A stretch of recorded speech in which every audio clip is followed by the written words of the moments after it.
करते हैं तब इसका पूरा लाभ होता है। तो मैं आपको आपकी जिंदगी के लिए छोटे छोटे कुछ 4 नियम बताना चाहता हूं, और ये 4 नियम का पालन आप सब करिए। मैं आपको विनम्रता पूर्वक लेकिन विश्वास से कहता हूं कि ये 4 नियम का जो भी पालन करेगा, जिंदगी में बीमारी और रोग उसको कभी आएंगे नहीं। परम पूजनीय स्वामी रामदेव जी खुद 40-45 साल से इन 4 नियमों का पालन करते हैं। आप भी अगर ये पालन करेंगे तो बहुत अच्छा होगा। मैं भी करता हूं मेरे जीवन में। मैं पिछले 15 वर्षों से योग प्राणायाम करता हूं, उसके साथ कुछ नियम मैंने बनाए हैं, वो नियम का पालन करता हूं और वही नियम आपको बताना चाहता हूं। स्वामी जी पालन करते हैं, मैं करता हूं, हमारे लाखों योग शिक्षक करते हैं, और इन नियमों का पालन करने से हमको इतना लाभ हुआ है कि कभी बीमारी आती नहीं। 15 साल से मैंने हर बार मेरा बीपी चेक किया, नॉर्मल है, शुगर नॉर्मल है, ट्राइग्लिसराइड्स नॉर्मल है, कोलेस्ट्रॉल नॉर्मल है। पिछले 15 साल में कभी सर्दी जुकाम भी नहीं हुआ, गला भी नहीं बैठा, कभी हॉस्पिटल नहीं देखा, कभी डॉक्टर के पास नहीं गए, क्योंकि जरूरत नहीं पड़ी। और वो जरूरत नहीं पड़ी क्योंकि हम निरोगी हैं, स्वस्थ हैं। ये निरोगी और स्वस्थ होने के लिए आयुर्वेद की एक छोटी सी जानकारी आपसे मैं शेयर करना चाहता हूं। आयुर्वेद में ये कहा गया है कि किसी भी व्यक्ति को निरोगी होना है, रोग मुक्त होना है, तो अपने जीवन में 3 बातों का ध्यान रखे। अपना वात, पित्त और कफ, तीनों का संतुलन रखे। वो 3 तरह के दोष हैं हमारे शरीर में, वात, पित्त, कफ। आपने सुना होगा ये त्रिदोष आधारित शरीर है। जब वात बहुत बिगड़ जाता है तो 80 से ज्यादा रोग आते हैं। जब पित्त बहुत बिगड़ जाता है तो लगभग 46 से 50 रोग आते हैं, और जब कफ बिगड़ जाता है तो 28 रोग आते हैं, और वात, पित्त, कफ तीनों बिगड़ जाएं तो 148 रोग आते हैं। सर्दी, खांसी, जुकाम से लेकर और कैंसर तक जो आखिरी रोग माना जाता है, ये सब वात, पित्त, कफ के बिगड़ने का खेल है। तो इस देश के आयुर्वेद चिकित्सा के सबसे महान लोगों में से कुछ नाम आप जानते हैं, जैसे चरक ऋषि, जैसे सुश्रुत ऋषि। ऐसे एक ऋषि हुए बाघभट्ट।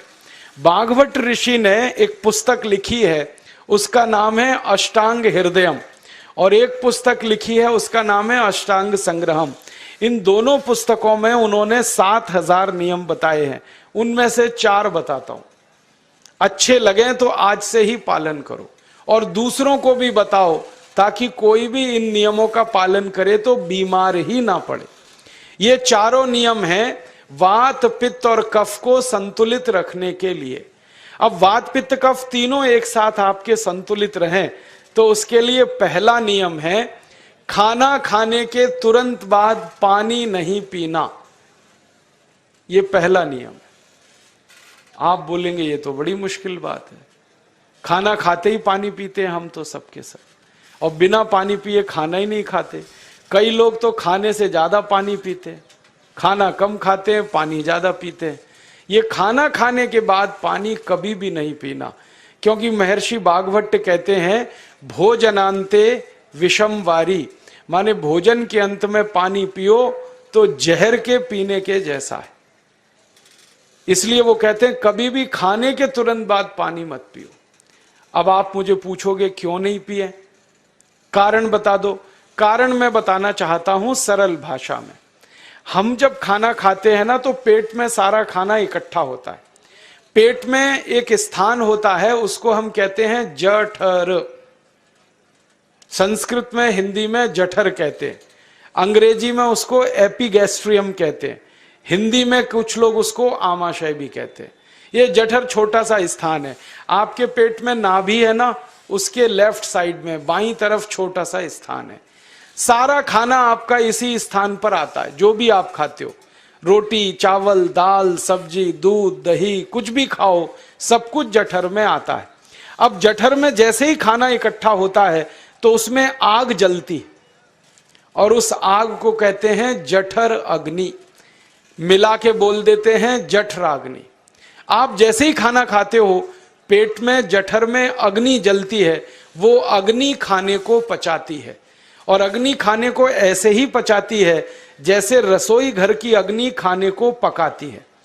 आपके रसोई घर में आप अग्नि जलाओ, उसके ऊपर दूध रख दो, दूध में थोड़ा चावल डाल दो, अग्नि जब तक जलती रहेगी खीर तब तक बनती रहेगी। आप घर में अग्नि जलाओ, उसके ऊपर पानी रख दो, उसमें दाल डाल दो, दाल की पकने की क्रिया तब तक चलेगी जब तक अग्नि जलेगी।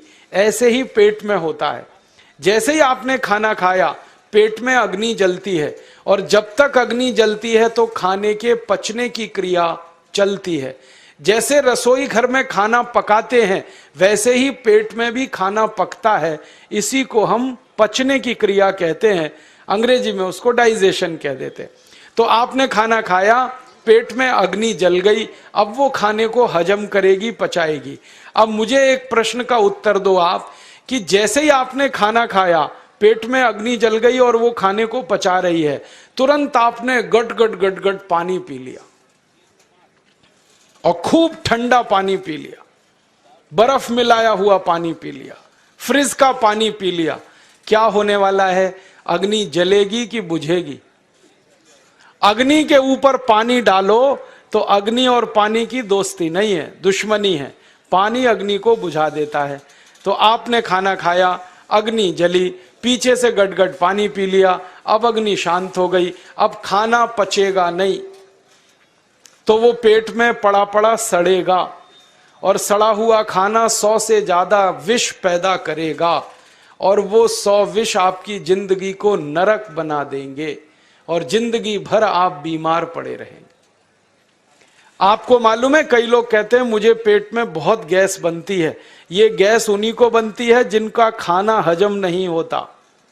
कोई लोग कहते हैं कि मुझे पेट में जलन होती है, ये जलन उन्हीं को होती है जिनका खाना पचता नहीं। कोई कहते हैं कि मेरे पेट में एकदम गुम हो जाता है, फूल जाता है, ये सब वो लक्षण हैं जब खाना पचता नहीं।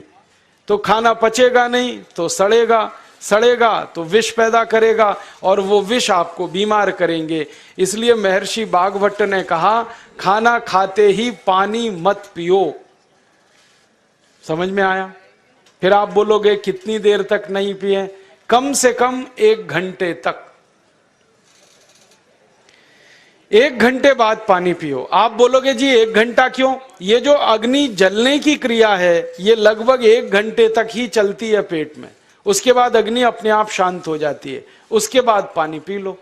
तो खाना अगर 10 बजे खाया तो 11 बजे पानी पियो, 11 बजे खाया तो 12 बजे पियो, 12 बजे खाया तो 1 बजे पियो, 1 घंटे बाद पानी पियो। अब आपके मन में यह सवाल आ सकता है कि खाना खाने के पहले पी लें क्या? हाँ पी लो, 40 मिनट पहले पेट भर के पानी पी लो।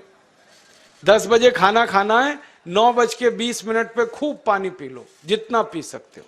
11 बजे खाना खाना है, 10:20 पे पी लो, खूब पानी पी लो, 40 मिनट पहले। आप और एक सवाल पूछ सकते हो कि अच्छा ठीक है, खाने के बाद पानी तो नहीं पिएंगे, कुछ और पी सकते हैं क्या पानी को छोड़कर? तो उसके लिए भागवत जी कहते हैं कि खाने के तुरंत बाद अगर पीना है तो दही की लस्सी पियो, मट्ठा। खाने के बाद अगर तुरंत पीना है तो फलों का रस पियो, गन्ने का रस पी लो, संतरे का रस पी लो, मौसमी का रस पी लो, अनार का रस पी लो। अब आप कहोगे ये सब महंगी महंगी चीजें बता रहे हैं, गन्ने का रस, संतरे का रस, अनार का रस, पैसे तो है नहीं। तो सबसे सस्ता रस है नींबू का ही रस पी लो, शिकंजी बना के पी लो, वो तो सबसे सस्ता है। तो खाना खाने के बाद या तो दही की लस्सी पियो या रस पियो। और एक तीसरी चीज है, दूध पी सकते। तो खाने के तुरंत बाद पीना है तो दही की लस्सी या मट्ठा, खाने के तुरंत बाद पीना है तो कोई फल का रस, खाने के तुरंत बाद पीना है तो दूध। पानी 1 घंटे बाद पियो। और अगर एक बात ध्यान रखो तो अच्छा है कि सवेरे खाना खाते हैं जिसको हम ब्रेकफास्ट कहते हैं, नाश्ता, तो फलों का रस पीना अच्छा, दोपहर को खाना खाएं तो लस्सी और मट्ठा पीना अच्छा, और रात का खाना खाएं तो दूध पीना अच्छा। जो लोग इस नियम का पालन कर सकते हैं जिंदगी में कभी भी 80 रोग उनको नहीं हो सकते। वात पित्त कफ तीनों ही इस एक छोटे से नियम से संतुलित रहते हैं। तो ये पहला नियम मैंने आपसे कहा। दूसरा नियम एक और है, और वो नियम ये है कि पानी कभी भी पियो, घूट घूट भर के पियो।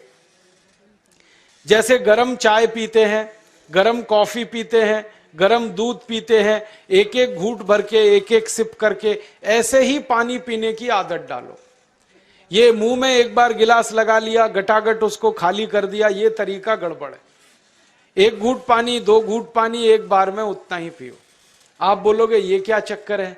बात ऐसी है कि एक एक घूट पानी जब हम पीते हैं तो मुंह की लार पानी के साथ मिलकर पेट में अंदर जाती है, और ये जो मुंह की लार होती है ये क्षारीय होती है, और पेट में हमेशा अम्ल बनता रहता है। तो एक घूट पानी पिया, मुंह की लार इसके साथ अंदर गई, दो घूट पिया और ज्यादा गई, बार बार लार अंदर जाएगी तो क्षार पदार्थ पेट के अम्ल के साथ मिलेगा। पेट में अम्ल बनता है, मुंह में लार क्षारीय होती है, तो ये क्षार को अम्ल में मिला दिया जाए और ये अच्छे तरीके से मिलकर पेट में जाए तो कभी भी कोई व्यक्ति के पेट को अम्लता नहीं होती, एसिडिटी नहीं होती। और पेट में अम्लता नहीं होती तो रक्त में अम्लता नहीं होती, और जिनके रक्त में अम्लता नहीं होती उनकी जिंदगी में कभी भी वात पित्त कफ के असंतुलन की स्थिति पैदा नहीं होती। इसलिए पानी घूट घूट करके पीना। मैं आपको एक छोटा सा मेरा ऑब्जर्वेशन बताता हूं, परीक्षण।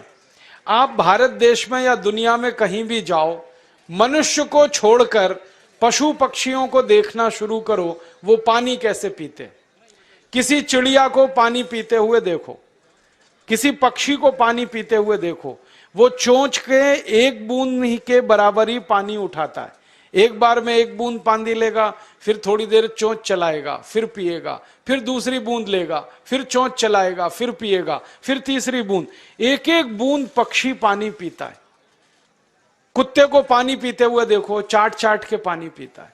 शेर को पानी पीते हुए देखो, चाट चाट के पानी पीता है। जितने जानवर चाट कर पानी पीते हैं, जितने पक्षी एक एक घूंट पानी पीते हैं, किसी भी पक्षी और किसी भी जानवर को डायबिटीज नहीं है, किसी को अर्थराइटिस नहीं है, कोई पक्षी ओवरवेट नहीं है, कोई पशु ओवरवेट नहीं है। वो सब स्लिम और ट्रिम हैं, क्योंकि वो इतने होशियार हैं कि पानी चाट के पीते हैं या घूट घूट करके पीते। अब मुझे ये हैरानी होती है कि ये पशु पक्षियों को कौन सिखाता है? वो अपने जन्म से ये ज्ञान सीख के आते, उनका कोई गुरु नहीं है, उनका कोई विद्यालय नहीं है, उनके कोई प्रशिक्षण शिविर नहीं लगते, फिर भी उनको इतनी अकल है कि पानी घूट घूट पीना। और हम ये मनुष्य जिनके इतने गुरु, इतने विद्यालय, इतने कॉलेज, सीखने वाले, सिखाने वाले, और हम मूर्खों के मूर्ख गटागट गटागट पानी पीते रहते। तो पानी पीने का तरीका बदल दो, घूट घूट भर के पानी पियो। ये दूसरा नियम है। तीसरा नियम है कि जिंदगी में कितनी भी प्यास लगे, ठंडा पानी कभी मत पियो। बर्फ डाला हुआ पानी, फ्रिज में रखा हुआ पानी, वाटर कूलर का पानी जिसका तापमान बहुत कम है, ये कभी मत पीना। क्यों? क्योंकि शरीर आपका गर्म है और पानी ठंडा है। अब होता क्या है वो मैं समझाता हूं सरल भाषा में। पेट तो गर्म है, अब इसमें ठंडा पानी डाल दिया आपने, तो अंदर झगड़ा होता है। और झगड़ा क्या होता है? या तो पानी पेट को ठंडा करेगा या पेट पानी को गर्म करेगा। अगर पानी ने पेट को ठंडा कर दिया तो पेट के ठंडा होते ही हृदय ठंडा होता है, हृदय के ठंडा होते ही मस्तिष्क ठंडा होता है, मस्तिष्क के ठंडा होते ही आदमी ठंडा होता है, और आदमी ठंडा होते ही राम नाम सत्य होती है। आपको मालूम है, जब शरीर ठंडा पड़ जाता है तो घर में भी नहीं रखते, निकाल के बाहर सड़क पे रख देते। जो घर आपने बनाया अपनी मेहनत से, शरीर के ठंडा पड़ते ही निकाल बाहर करते हैं उस घर में से, और फिर चिल्लाने लगते हैं, लेके जाओ, जल्दी लेके जाओ, इसको जला के आओ। माने ठंडे शरीर की इज्जत नहीं है। तो ठंडा पानी क्यों पी रहे हो भाई? बंद कर दो। कोई जानवर ठंडा पानी नहीं पीता, कोई पक्षी नहीं पीता। तो आप ये ठंडा पानी पीना बंद करो, सादा पानी पीना शुरू करो। और गर्मी के दिनों में बहुत अगर आपको तकलीफ है तो मिट्टी के घड़े का पानी पी लेना, फ्रिज का और बर्फ का नहीं पीना। ये तीसरा नियम है। और चौथा और आखिरी नियम है कि आप सवेरे ही सवेरे जब सोकर उठते हो तो सबसे पहले पानी पियो। जैसे ही आपकी आंख खुल गई तो पहले 2-3 गिलास पानी पी लो, उसके बाद आप टॉयलेट में जाओ। उठते ही पानी पियोगे तो 2 फायदे हैं। पहला फायदा यह है कि पानी पेट में जाकर बड़ी आंत को साफ करता है, और जैसे ही बड़ी आंत की सफाई होगी पेट पे दबाव पड़ेगा और आप संडास घर में जाएंगे, 2-3 मिनट में पेट आपका साफ हो जाएगा। जिनका पेट सुबह एक बार में साफ हो जाता है उनकी जिंदगी में कभी रोग नहीं आता। इसलिए सुबह सुबह उठते ही पेट साफ होना जरूरी है। और उठते ही पानी पियोगे तो मुंह की जो लार है वो पानी के साथ मिलकर अंदर जाएगी। सुबह पेट में एसिड की मात्रा ज्यादा होती है, इसलिए लार का पेट में जाना बहुत जरूरी है।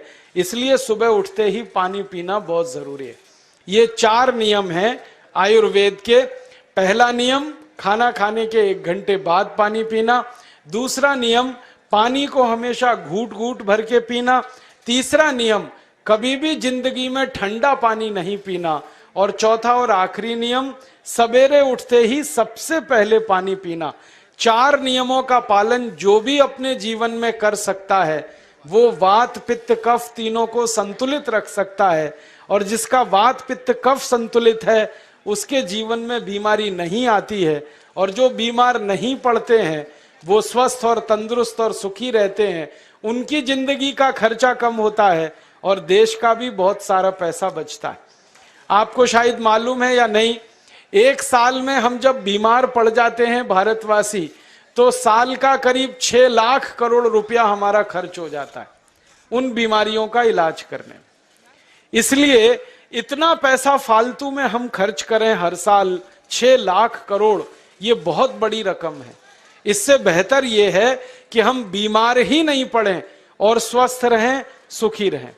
और ये 6 लाख करोड़ का जो खर्चा हम करते हैं बीमार पड़ने पर, अक्सर ये एलोपैथी की दवाएं खाने में खर्च होता है। और जो एलोपैथी की दवाएं हम खा रहे हैं जैसे paracetamol, Baralgan, Butazone, Oxyphen Butazone, aspirin, Disprin, Novalgin, ये सब ऐसी खराब दवाएं हैं जो दुनिया के देशों में 20 साल पहले बंद हो चुकी हैं, भारत में धड़ल्ले से बिक रही हैं और हमको बीमारियों से ज्यादा गंभीर बीमारियों में फंसा रही।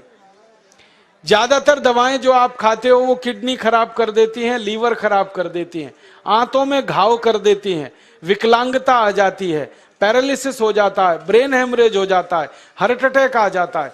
दुनिया में लगभग इस समय 84,000 दवाएं बिकती हैं और आपको सुनकर हैरानी होगी उनमें से मात्र 117 दवाएं हैं जो काम की हैं, बाकी सब बेकार की दवाएं हैं। उन बेकार की दवाओं को खाकर हम 6 लाख करोड़ खर्च करते हैं। ये बहुत दुख और अफसोस की बात है। और ये 6 लाख करोड़ का खर्चा समाज के वो लोग करते हैं जिनको जिंदगी में हर समय अपना आर्थिक स्थिति को देख के चलना पड़ता है, जिनकी आमदनी बहुत नहीं है, जिनके घर में आमदनी के बहुत ज्यादा साधन नहीं है, उनको ये पैसा खर्च करना पड़ता है। तो कई बार क्या होता है, किसी का घर बिक जाता है, किसी का खेत बिक जाता है, किसी के घर के गहने गिरवी रख जाते हैं, किसी को कर्ज लेना पड़ जाता है, किसी को कर्ज लेकर दोबारा कर्ज लेना पड़ जाता है। मैंने इस हिंदुस्तान में पिछले 15 साल के प्रवास में देखा कि गांव-गांव के गरीब किसान कर्ज ले लेकर ये महंगी दवाएं खाकर इलाज करते हैं, डॉक्टरों को पैसा देते हैं, दवा कंपनियों को देते हैं, और वो पैसा फिर इस देश में से दूसरे देश में चला जाता है, क्योंकि अक्सर ये दवाएं बनाने वाली कंपनियां विदेशी होती हैं। तो हम 6 लाख करोड़ खर्च करें अपने खून पसीने की कमाई का, उससे अच्छा ये है बीमार ही ना पड़े, दवा खाने की जरूरत ही ना पड़े, तो हम सुखी रहें, स्वस्थ रहें। तो योग प्राणायाम करें, 4 नियमों का जीवन में पालन करें, बहुत आसान है।